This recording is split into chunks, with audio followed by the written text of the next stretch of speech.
Hello, welcome back to my channel. My name is Ruby, this is Ruby Red, and today we are playing another round of my TBR game, tic-tac-TBR. If you haven't seen any of the other rounds of this game, I'm going to leave the playlist link down below so you can catch up and see how it normally works, because this month things are going to be a little bit different. But basically, I use this game to lightly guide my reading every month. I randomly pick some prompts to put them in a 3x3 tic-tac-toe kind of grid, and then I try to read books that fulfill those prompts in order to get a 3 in a row. And for every 3 in a row I get a reward. But like I said, things are going to be a little bit different this time around. But anyway, we'll get to that in a second. First, let's see how I did in November. Just to recap, the prompts on my November board were New York Times bestseller, a rich protagonist, a book with a title or an author last name starting with E, an epistolary book, Jane Eyre by Charlotte Bronte, Into Thin Air by Jon Krakauer, a book from the National Book Award shortlist in 2020, a 3-star book, and a book with a bad cover. So first of all, I finished Into Thin Air finally, so we're getting that one off the board. I absolutely adored this book. I had been reading it for kind of a long time, but I finally finished it, and I honestly think it is one of my all-time favorite books, and I think everybody should read it. It's such a good book.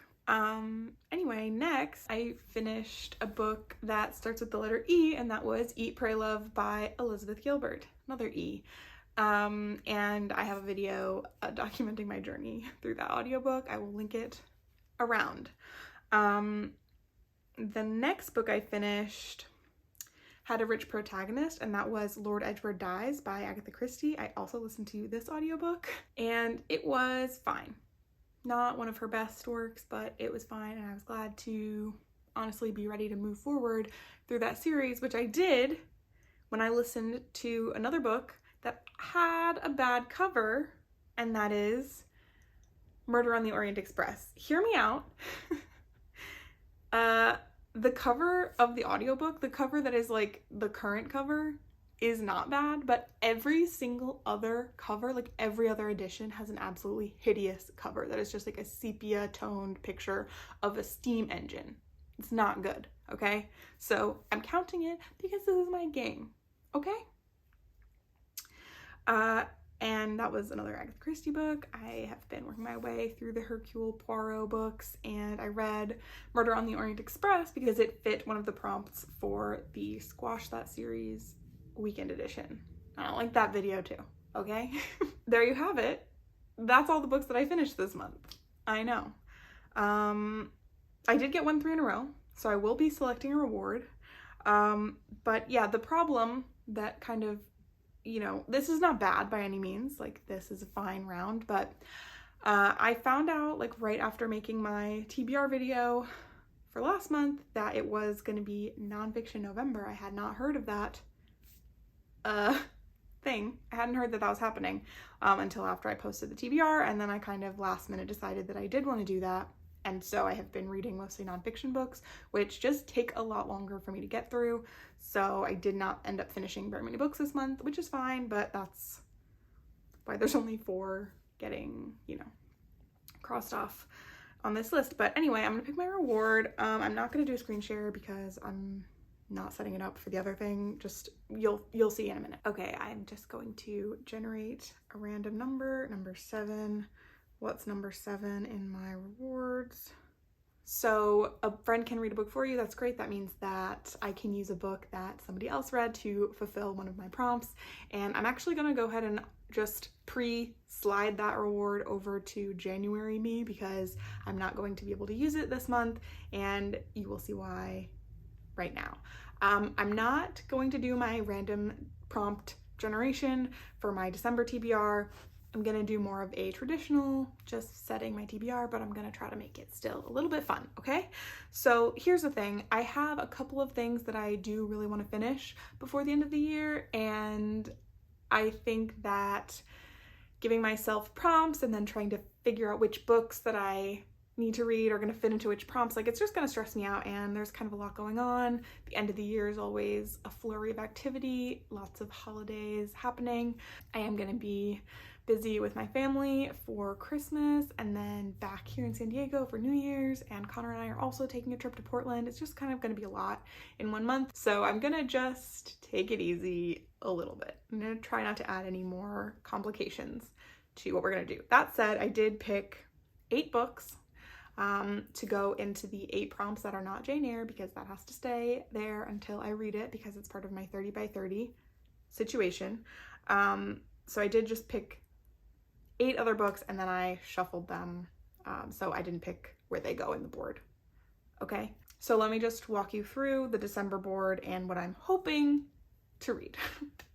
Up first, I have The Swells by Will Aitken. This is a book that I got an e-arc for from NetGalley. I think it's getting published in January, so I was like, yeah, why don't I try to read this book before it's published. It's really short, and it is a satire. As far as I understand, it is about a travel writer who is on like a huge cruise ship, a very like luxury cruise situation, and she's, I don't know, writing about it, but it's a satire, and there's like, I don't know, class warfare probably. It honestly has pretty bad reviews on Goodreads, but I think there's only like 3 or 4 reviews, so we'll just see. I am at least looking forward to it being a short book, and I really like the cover. Up next is The Library, A Fragile History. This is a book that I started this month, and I just do want to finish it, but it is really long, and I'm still in the earlier parts of the book, which it's just a history of libraries, world history, starting from like the first attempts that humans made to like gather and organize knowledge. So the beginning is like ancient history, and it's honestly pretty dry, but I think that once I get up to like more modern decades or even centuries, it will be more interesting. So I do want to keep reading it, but yeah, it has been not that exciting to pick up so far. Sorry. The next one is A Free Space. I am just giving myself, that is just a space that I can fill with any book that I read in December that's not one of these other selected books. That's just a little treat for me, okay? Next is Northanger Abbey. If you don't know, I was trying to read all of the Jane Austen's books this year, and Northanger Abbey is one that I have yet to read, so I'm hoping to get to it in December. It is pretty short, and I don't know. I don't even know if people like this one a lot or not. I can't remember, but I'm gonna read it, okay? Because I would really like for 2021 to have been the year that I read almost all of Jane Austen's books, because I read Emma in 2019. Anyway, then there's Jane Eyre by Charlotte Bronte. That's my 30 by 30 book, and I really don't think that that's gonna happen this month. I almost didn't even put it on the board, but then I was like, no, I'll put it on the board. We'll see. Then I have The Maid by Nita Prose. This is another arc that I got from NetGalley, and it's also being published in January. This is a cozy mystery, I think. It's about a young woman who works as a maid at like a hotel, and somebody is murdered. That's all that I know. This one has much better reviews on Goodreads, so I am really excited. And yeah, we love a little murder mystery. I think that some of the reviews or maybe the synopsis hinted at it being very Clue-like, which we'll see. Then I have The Lost Daughter by Elena Ferrante. I actually have no idea what this book is about, but it is my in-person book club pick. We're meeting to talk about it after also having watched the Netflix movie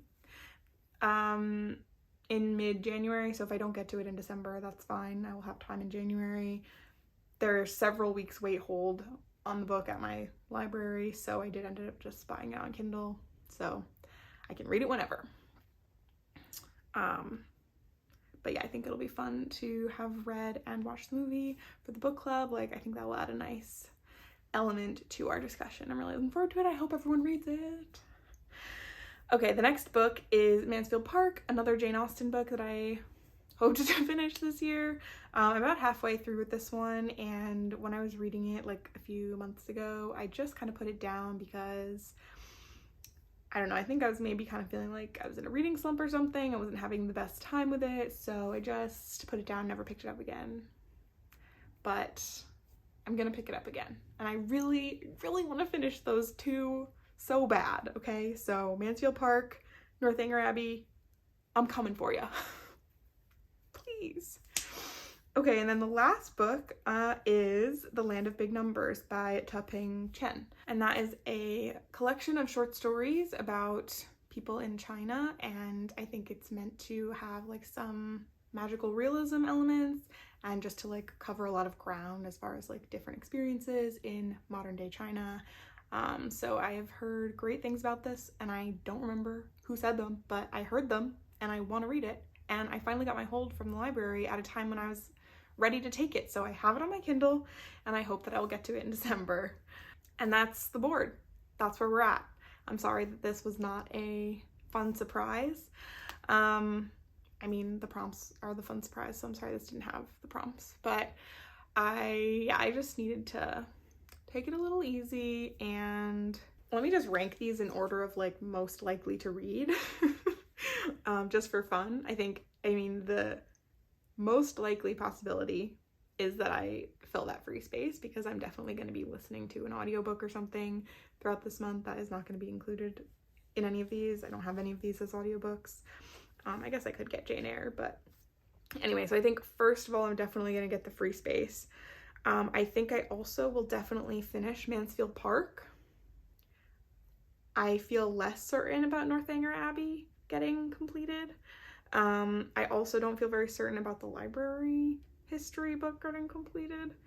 But so I think free space, Mansfield Park, The Swells, and The Maid, both of them I'm really intrigued by, and I think neither of them is very long, so I think that those are probably going to be like good plain books. And then from there it's Lost Daughter, Land of Big Numbers, Northanger Abbey, and then Jane Eyre. Library book before Jane Eyre, but after Northanger Abbey. So kind of all over the place. I don't see a very clear 3 in a row here. It's really a bummer that I've decided that I'm not gonna read Jane Eyre when it's the middle one. That would give me the biggest advantage, but no matter. That's what it is. So wish me luck. I'm also linking below a template for a Google Sheets file that is the same as the one that I use to do my TBR game every other month, where you can adjust the prompts to sort of suit your reading better, and then there's like instructions on how to use it yourself if you feel moved to do so. I made it and it's ready and it's there, so if anybody wants to give that a go, feel free. And that's all I have for you. So thank you for watching. Thank you to everybody who commented on my video last month with awesome suggestions, especially for the epistolary ideas. You guys really came through for that, and I'm sorry I didn't read any of them. I still really appreciate it, and yeah, thanks for watching, for liking, for commenting, and for subscribing. It means a lot to me, and I'll see you here next time, okay?